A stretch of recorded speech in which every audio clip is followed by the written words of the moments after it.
இப்படி பல கேள்விகள் சோஷியல் மீடியாவில் எழுப்பப்படுகின்றன.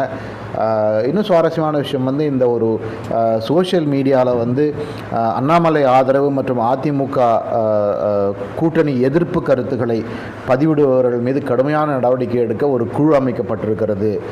அந்த குழு அமைக்க உத்தரவிட்டது வந்து நயனார் நாகேந்திரன் அப்படிங்கிற ஒரு செய்தி வந்திருந்தது. இதை பற்றி நம்ம ஒரு காணொலி கூட போட்டிருக்கோம். எப்படி இந்த சோஷியல் மீடியா யுகத்தில் இது ஒரு முட்டாள்தனமான விஷயம் என்று, இந்த மாதிரி நடவடிக்கைகள் உதவாது. ஏன்னா கருத்து பதிவிடுவர்களெல்லாம் வந்து கட்சி உறுப்பினர்கள் என்று நினைப்பதே ஒரு குழந்தைத்தனமான விஷயம். யார் வேணால் கருத்து பதிவு பண்ணலாம். அவங்க அண்ணாமலை ஆதரவாளர் இருக்கலாம், அதிமுக எதிர்ப்பாளர் இருக்கலாம், இல்லை வைசி வருஷாக கூட இருக்கலாம்.